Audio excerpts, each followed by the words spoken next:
हाल है, सब लोग खैरियत से हैं। आज सिर्फ दो मौज़ूआत हैं, लेकिन दोनों मौज़ूआत बड़े ही तगड़े हैं और मेरा ख्याल ये है कि अगर आपने इन मौज़ूआत को समझ लिया तो आपको इंडिया और पाकिस्तान का जो मौजूदा कशमकश है, जो लड़ाई है, उसकी समझ आ जाएगी। आज इंडियन आर्मी चीफ रो पड़ा है और उसने बाकायदा चीख चीख के बहुत सारे एतराफ़ात कर लिए हैं, जिसकी वजह से इंडिया के अंदर इस वक्त सफ़े मातम बिछी हुई है। आखिर इंडियन आर्मी चीफ ने क्या ऐसा कह दिया कि जिसकी वजह से पूरी कौम डिमोरलाइज हो गई है। पूरी डिटेल के साथ आपको इस वीलाग में बताया जाएगा।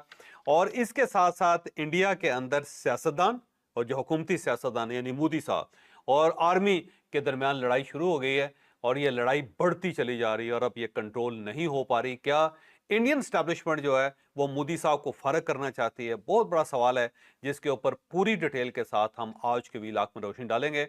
लेकिन वीलॉग की तरफ जाने से पहले मेरी आपसे रिक्वेस्ट है कि चैनल को सब्सक्राइब जरूर कीजिएगा और ये जो बेल आइकन है उसको जरूर प्रेस करें ताकि नोटिफिकेशन आपको मिलता रहे। और ये याद रखें कि हर अच्छी बात सदका जारी होती है। अगर आपको ये वीलॉग अच्छा लगे तो किसी न किसी के साथ जरूर शेयर कीजिएगा। और हमने अपना कॉलम 0 पॉइंट अब ऑडियो फॉर्म में लॉन्च कर दिया है। आप इस लिंक पे क्लिक करके अब हमारा कॉलम सुन भी सकते हैं। और साथ ही हमने आपके लिए एक व्हाट्सएप कम्युनिटी क्रिएट की है। आप डिस्क्रिप्शन में जाइए, वहां पे एक लिंक होगा, उसको टच कीजिए ताकि आपको ताज़ा तरीन खबरें मिलती रहें। अस्सलाम वालेकुम नाजरीन, मैं हूं फर्रुख अब्बास न्यूट्रल बाय जावेद चौधरी। मैं नाजरीन, तारीफ वो होती है जो दुश्मन भी करे, और पाकिस्तान का सबसे बड़ा दुश्मन पाकिस्तान की तारीफ कर रहा है और कुछ ऐसा कह रहा है कि भाई पाकिस्तान तो हमें लाइव देखता है 24 घंटे। हम कुछ भी कर रहे होते हैं तो पाकिस्तान को पता होता है कि वो क्या कर रहे हैं। और ये कहा है उनके वाइस चीफ ने। वाइस चीफ कौन है, इनकी क्या बेसिकली जिम्मेदारियां होती हैं, इनकी कितनी इंपॉर्टेंस है इंडिया में, आपको ये भी इसके अंदर डिटेल से बताएंगे। और ये भी बताएंगे वो कौन सा पॉइंट था जहां पे इंडिया को लगा कि भाई अब तो हथियार डालने ही पड़ेंगे। पॉइंट मैं आपको बता देता हूं, डिटेल चौसा बताएंगे कि नरेंद्र मोदी गौ मूत्र पी रहे थे और क्या पाकिस्तान ने हद है जब सर, लाइव रिपोर्ट दी हद तो वो है परेशान हो गए। यार। उन्होंने कहा अब तो हथियार डालने ही यार पड़ेंगे। प्लीज, अल्लाह का वास्ता मूत्र निकाल यार इसमें अच्छा से चलें जो जी, भी है सर। निकाल दिया। ठीक है, इंडिया का निकाल दिया। अच्छा जी, अब चलते हैं जी स्ट्रेट अपने टॉपिक की तरफ के जी। इंडियन डिप्टी चीफ जो हैं उन्होंने जो एतराफात किए हैं, इसके बाद उनका अपना मोरल कहां जाएगा, और ये मानने के बाद क्या अपनी गवर्नमेंट उन्हें छोड़ेगी? डिटेल से स्टोरी जानते हैं। अब डिप्टी चीफ उनका नाम है लेफ्टिनेंट जनरल राहुल सिंह। और इंडिया के अंदर जो डिप्टी चीफ होता है वो बहुत ज़्यादा इंपॉर्टेंट होता है। उसकी वजह यह है कि एक सिस्टम बनाया था नेहरू साहब के दौर में। और सिस्टम ये था कि जब वो एक आर्मी चीफ बना देते हैं तो उनके साथ एक डिप्टी आर्मी चीफ बनाते हैं। और हम्म। ये वो डिप्टी आर्मी चीफ होता है जिसने बाद में आर्मी चीफ बनना होता है। ओके। तो आप ये समझें कि आर्मी चीफ इन प्रैक्टिस या इन वेटिंग, हम्म। या आप ये समझें कि शेडो आर्मी चीफ शेडो होता है। Shadow almost army chief. Hmm. और जहां पे भी आर्मी चीफ जाता है डिप्टी चीफ भी वहां पे जाता है। हम्म। जिस मीटिंग में आर्मी चीफ बैठता है तो डिप्टी चीफ भी साथ बैठता है, ताकि वो सारे मामलात को अंडरस्टैंड कर सके। और इस तरह उनके पास 6 साल का टेन्योर होता है। ओके। 3 साल जो चीफ होता है वो, और हम्म। उसके साथ एक डिप्टी चीफ होता है जो 3 साल का होता है। तो उस तरह आप ये समझें कि 6 साल का एक मैकेनिज्म वो क्रिएट करते हैं, हम्म। ताकि जो पॉलिसियां हैं वो जारी और सारी रहें, ठीक किसी है। जगह पे कोई इशू ना हो और पॉलिसियां चलती रहें। हम्म। तो ये उनका एक फार्मूला है। लिहाजा इनका डिप्टी चीफ जो उधर बहुत इंपॉर्टेंट होता है, क्योंकि इसने अल्टीमेटली आने वाले दिनों में चीफ बन जाना है हम्म। और इस वजह से ये ज़्यादा इंपॉर्टेंट है। तो बहरहाल अब कल एक federation of Indian chambers of commerce and industry के फोरम पे एक मीटिंग थी। वहाँ पे एक टॉपिक था जिसके ऊपर डिप्टी चीफ बोल रहे थे। टॉपिक मौजू जो था वो बहुत ही मज़े का था। वो था new age in military technologies या new age of military technologies. इससे पहले जो था वो सूरत ये थी कि इंडिया और पाकिस्तान का जब भी कंपैरिजन किया जाता था तो नंबर्स और हथियारों पे किया जाता था। कहा जाता था जी इंडियन आर्मी इतनी बड़ी है, पाकिस्तानी फ़ौज इतनी बड़ी है और उनके पास ये वेपन्स हैं, इनके पास ये वेपन्स हैं। हम्म। हमेशा कंपैरिजन ये किया जाता। फर्स्ट टाइम इस तरह हुआ है कि इस लड़ाई के दरमियान जो पाकिस्तान ने टेक्नोलॉजी इस्तेमाल की है, तो उसके बाद अब इंडिया के अंदर डिबेट शुरू हो गई है कि हमें हथियार नहीं चाहिए, हमें ज़्यादा बड़ी फ़ौज भी नहीं चाहिए, हमें वो टेक्नोलॉजी चाहिए जो इस वक्त पाकिस्तान के पास है। हम्म। तो वो एक डिबेट वहाँ पे स्टार्ट हुई है। और ठीक है। उस डिबेट का ये हिस्सा था कि जिसके अंदर डिप्टी चीफ साहब ने वहाँ पे खिताब किया और वहाँ पे उन्होंने गुफ्तगू की। हम्म। अब जो गुफ्तगू है उसके 3 हिस्से हैं जो ज़ाहिर है अब हम यहाँ पे बहस भी करेंगे। हम्म। पहला हिस्सा तो उन्होंने ये तस्लीम किया कि हमें मार पड़ गई, हम्म। पाकिस्तान से मार पड़ी है। और ये फर्स्ट टाइम इतने बड़े प्लेटफॉर्म से तस्लीम किया गया है कि पाकिस्तान ने हमें फेंटा लगाया है हम्म। और अब उस फेंटे की वजूहात वो बयान कर रहे हैं। उसके बाद यानी पहली मरतबा स्टैब्लिश हुआ है कि फ़ौज ने, इंडियन फ़ौज ने फेंटा तस्लीम कर लिया है, सरेंडर तस्लीम कर लिया है और पाकिस्तान की सुपरमेसी को उसने मान लिया है और ये हम्म। मान लिया है कि पाकिस्तान का गलबा था सारा। सही। अच्छा चौधरी साहब, उसके बाद पहले मैं थोड़ा सा ऐड कर दूं, जयशंकर साहब ने पहले माना कि अमेरिकन कॉल आई हुई थी, मैं मौजूद था और उसके दौरान डोनाल्ड ट्रंप से बात हो रही थी, सॉरी जेडी वैंस से बात हो रही थी और मैं वो सब कुछ सुन रहा था। इधर से इनका ये बयान आ जाना कि भाई पाकिस्तान, अब थोड़ी डिटेल आप आगे बताएंगे किस किस तरह से ये मान रहे हैं कि कहाँ कहाँ पाकिस्तान ने देख रहा था, तो ये चीज ये अब क्यों मान रहे हैं और पहले क्यों नहीं मान रहे ये थे? फटा था ना, बेसिकली इनका फटा चल रहा था। अब वैसे मैं आपको बताऊंगा अभी कि पाकिस्तान ने किस तरह लाइव जो लोकेशंस हैं और जो किया और जो पाकिस्तान ने कमाल किया है, वो वैसे अब तो है तो सीक्रेट ही, लेकिन मैं अभी तो आपको आगे चल के बताता हूँ जितना बता कि सके उतना पाकिस्तान बता ने दें। किया क्या। वैसे कमाल कमाल जो था, अब अच्छा, मेरा ख्याल है कि जो नई टेक्नोलॉजी है ना वो कितनी इफेक्टिव है। जो मोदी को, टेक्नोलॉजी का जिक्र किया हुआ, मोदी को भी देख रहे खबरदार जो आपने ये बात की है। थे। अच्छा, बहरहाल अब उसने कहा जी कि दो तीन चीजें। एक तो उसने कहा कि जब भारतीय फौज मूव कर रही थी तो पाकिस्तान उसको लाइव देख रहा था, हम्म, और ये जो लाइव टेक्नोलॉजी पाकिस्तान के पास है ये चाइना की है, चाइना। जबकि ये बात गलत है। पाकिस्तान ने चाइना से ये टेक्नोलॉजी नहीं ली थी, हम्म, पाकिस्तान के पास अपने रिसोर्सेज से, और अपने रिसोर्सेज ये हैं कि बाकायदा पाकिस्तान के पास सेटेलाइट भी था जिसका अच्छा, दुनिया को पता ही नहीं था, और ये हमने चाइना के साथ मिलकर एक सेटेलाइट लॉन्च किया था, हम्म, जिसका ख्याल ये था सब दुनिया को कि शायद ये उसको इस्तेमाल नहीं कर रहे, लेकिन पाकिस्तान ने उसको इस्तेमाल किया। हम्म, एक तो ये चीज़ है। उन्होंने कहा जी वो जब डीजीएमओस के दरमियान रब्ता हुआ तो डीजीएमओ जो पाकिस्तान के हैं उन्होंने हमें ये तक बताया कि आपकी फ़ौज कहाँ कहाँ खड़ी है और इस वक्त क्या सूरत हाल है और किस टाइम मूव कर रही है। इस ठीक हद है, तक पाकिस्तान को पता था कि हम्म, वो लाइव हर चीज़ को देख रहे थे। और ये बात है 9 और 10 की। 9 और 10 की। ठीक तो है, कहने लगा जब ये और डीजीएमओस का आपस में रब्ता हुआ और जब पाकिस्तानी डीजीएमओ ने कहा तो हम सरप्राइज हो गए कि पाकिस्तान इस हद तक हमारे सिस्टम के अंदर घुसा हुआ है, उसको हर चीज़ का पता है कि इंडिया के अंदर क्या क्या हो रहा देखिए स्ट्रेटेजिक एसेट है, कहाँ कहाँ मूव हो रहे हैं वो कहाँ कहाँ देखे हो जा रहा रहे है, थे। देखे जा रहे हैं।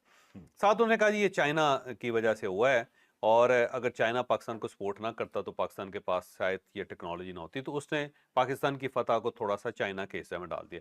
बाकी उसका ये कहना था कि हमने एक मुल्क के साथ जंग नहीं लड़ी, हमने 3 मुल्कों के साथ लड़ी है। चाइना, पाकिस्तान और टर्की तीनों मुल्क जो थे वो इकट्ठे थे एक जगह पे।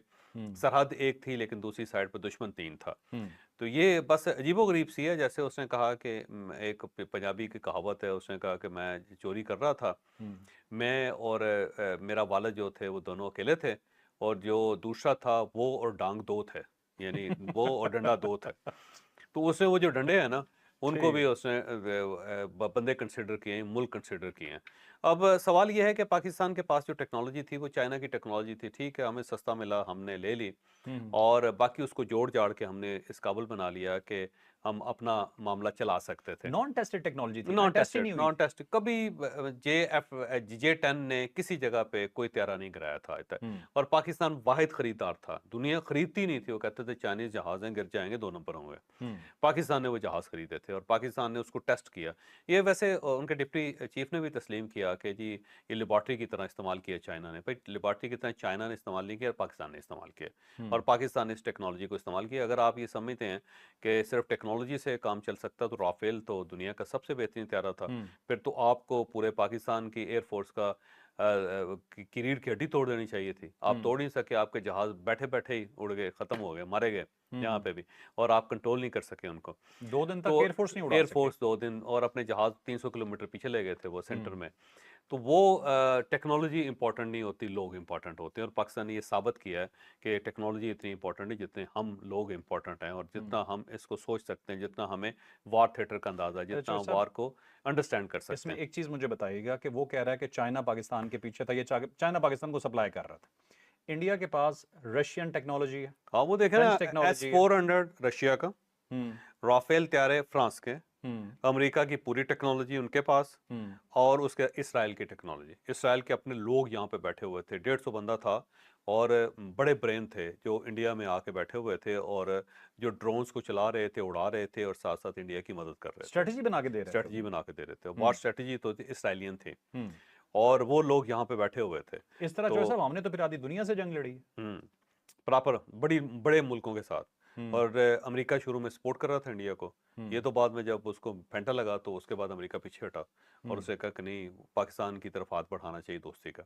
हम्म, तो वो अगर चाइना ने पाकिस्तान की मदद की तो इतनी मदद की कि पाकिस्तान ने चाइनीज टेक्नोलॉजी ली, और हम्म, वो तो ओपन थी, आप भी खरीद सकते थे, इंडिया भी खरीद सकता था। बिल्कुल।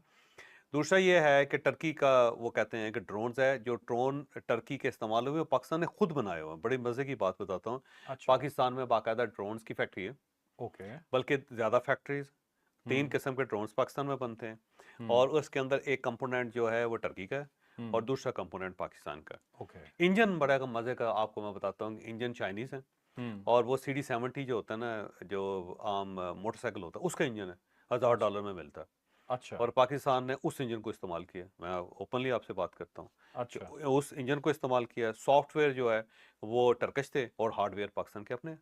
हम्म। पाकिस्तान ने खुद बनाए, तो जॉइंट वेंचर है जॉर्ज साहब, ये तो फिर। जॉइंट वेंचर है, हम्म। बिल्कुल जॉइंट वेंचर है। पाकिस्तान के अंदर फैक्ट्रीज लगी हुई हैं और हम्म। पाकिस्तान अपने ड्रोन्स खुद बना रहा हम्म। है। वहाँ से तो इंपोर्ट हो ही नहीं रहे टर्की से, हम्म। ये पाकिस्तान के अंदर है। और इंतहाई और सस्ती टेक्नोलॉजी। सस्ती टेक्नोलॉजी में, हाँ जी।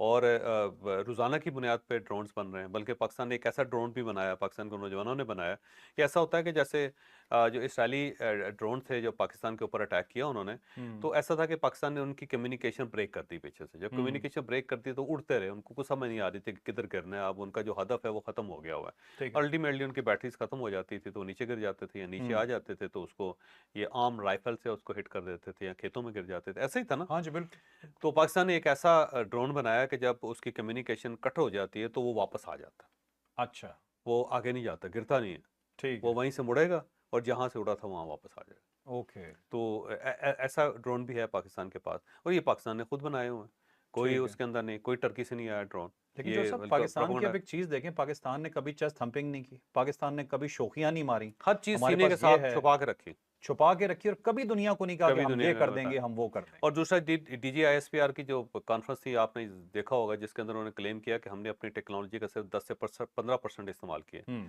यानी 90 से लेके 85% टेक्नोलॉजी हमने इस्तेमाल ही नहीं की अभी इस्तेमाल तक। ही नहीं की, तो बिल्कुल। वो पाकिस्तान इस मामले में बहुत आगे है, क्योंकि पाकिस्तान को पता है कन्वेंशनल वॉर में हम वेपन्स के साथ नहीं जीत सकते, क्योंकि इंडिया के पास वेपन ज़्यादा है। हम्म। तो हम तो टेक्नोलॉजी से और हौसले से जीत सकते हैं, तो हौसला हम्म। ज़्यादा है, टेक्नोलॉजी ज़्यादा है। तो हम्म। पाकिस्तान ने सिर्फ उसके ऊपर काम किया। तो अगर उनके डिप्टी चीफ की ये बात मान ली जाए कि जी वहाँ 3 मुल्क थे, तो भाई आपके पास तो 6 मुल्क थे, कि हम्म। कौन सा ऐसा मुल्क है जिसकी टेक्नोलॉजी आपके पास नहीं थी। हम्म। तो अगर आपने को पहाड़ तोड़ना था तोड़ लेते आप। तो हम्म। वो मसला टेक्नोलॉजी का नहीं है, हौसले का है। और दूसरा ये है कि जो वार स्ट्रेटजी चेंज हो गई है उसका है। पाकिस्तान ने चलो वार साहब, एक वार फर्क है, टेक्नोलॉजी तब्दील कर दी थी। एक फर्क है नंबर ऑफ वेपन और दूसरा एक्यूरेट वेपन। एक्यूरेट वेपन, ठीक है ना, हमारे पास थोड़े से, एक्यूरेट वेपन था, कम था, लेकिन एक्यूरेट वेपन था। और ये भी थोड़े थे जो हमने तो ऐसा इस्तेमाल किए। कसम से मैं बताऊं, मुझे तो अब ये भी यकीन नहीं आता कि थोड़े थे। मैं सही बताऊं, मुझे नहीं, लगता है जो भी है हम काम नहीं किया ना, बताएंगे कभी भी कितना जो भी होगा, ये नहीं बताएंगे, जो भी है काम थोड़े किया नहीं ना, है। जो भी है काम किया ना। काम के, हाँ, काम के काम जरूर किया है। ना, हाँ जी। लेकिन मुझे, मेरी अपनी ये फीलिंग है कि बहुत कुछ है जो पाकिस्तान नहीं बताता। अब वो इसके साथ साथ तो कह रहा है कि पाकिस्तान का जो अल फतेह है ना मिसाइल, उसने कमाल किया, वो उसने तस्लीम किया है कि अल फतेह मिसाइल हम्म। जो है वो ठीक उन्होंने हाँ इस्तेमाल जी, किया है। फतेह 1 फतेह 2 जो फतेह यूज 1 और हो। फतेह 2, अब देख ले इसका कमाल, देख लो। अभी तो दूसरे मिसाइल तो हमने चलाए नहीं है। हम्म। जो हमारा जो मिसाइल्स हैं अंडोमान आइलैंड्स तक जा सकते हैं, जहाँ पे उनकी न्यूक्लियर वेपन्स पड़े हुए हैं। ठीक है। वो काला पानी होता था ना, वो हम्म। अंडोमान हैं, आइलैंड्स हैं, बहुत जिसे दूर वो है। सजाए काला पानी बोला हाँ, जाता है। जैसे काला पानी कहते थे, वो बंदे ठीक को है। वहाँ भेज देते थे, वहाँ कैद खाना था, जेल थी। हम्म। वहाँ से सिर्फ उसकी लाश ही वापस आती थी, बस ठीक उसका है। मतलब ये था। काल कहते हैं मौत को, हम्म। तो काले पानी का मतलब ये है कि मौत का पानी। ठीक है। तो हिंदी में काल मौत को कहते हैं। तो ओके। काला ये ब्लैक नहीं है, अच्छा। ये डेथ है। ओके। तो जो सजाए मौत होती थी उनको वहाँ पे जजीरे में छोड़ आते थे। ठीक है। तो वहाँ उन्होंने अपने वेपन्स रखे हुए हैं, न्यूक्लियर वेपन्स रखे हुए हैं, तो पाकिस्तान के मिसाइल वहाँ पे भी जा सकते हैं। अभी ये जो टेक्नोलॉजी है ना सारी, ये मैं आपको बड़ा मज़ेदार आपको बात करता हूँ कि पाकिस्तान ने किया क्या। ये देखें, ये जो आज आज का दौर है ना सोशल मीडिया का, हम्म। तो सोशल मीडिया का जो दौर है उसके अंदर आपको टेक्नोलॉजी की ज़रूरत ही नहीं है, क्योंकि अब हर आदमी जो है वो तो एंकर है उसके अंदर, उसके पास मोबाइल फ़ोन है वो। तो इनकी बहुत सारी ऐसी साइट्स थी जहाँ से इनके जो चीज़ें निकलती थी, हम्म। तो फौरी तौर पे वहाँ के लोकल लोग जो थे वो उसकी वीडियो बना के अपलोड करते थे कि यहाँ देखें ये हो गया हुआ। पाकिस्तान उससे एनालिसिस कर लेता। तो बड़ी मज़े की बात मैं आपको बताता हूँ कि आप याद करें, हम्म। जो S-400 है ना, हम्म। उसको बचाने के लिए इंडिया ने बड़ी कोशिश की। हम्म। वो करता ये था कि रोज़ दिन के वक्त ट्रकों में उसको लाद के ले जाते थे हम्म। और ये इंप्रेशन दिया जाता था कि यहाँ से उसको मूव कर दिया गया। तो ठीक अब है। वो उधमपुर में नहीं है, ठीक ओके। है। तो उसके बाद रात को दोबारा वापस ले आते थे ठीक है। और दोबारा लगा के इंस्टॉल कर देते थे। वो ज़ाहिर है वो गाड़ियों के अंदर होता था। हम्म। तो उन सब का ख्याल ये था कि हमने पाकिस्तान को धोखा में रखा हुआ है। वो सब तो पाकिस्तान ये समझेगा यहाँ से जा चुका है, जबकि हमने रखा हुआ वहीं पे। लेकिन पाकिस्तान की चालाकी देखें आप, जब वो दिन को जाता था तो वो ज़ाहिर नज़र आता था, सबको पता चल जाता था। लेकिन जब वापस आता था तब भी पाकिस्तान ने नज़र रखी हुई थी कि ये वापस भी आ रहा है। और लाइव तो तो वैसे ही देख इसको पता था कि वहाँ पे इंस्टॉल हो रहा है, ठीक है, और ये सिर्फ एक स्मोक स्क्रीन क्रिएट कर रहे हैं, हमें धोखा देने की कोशिश कर रहे हैं। ठीक है।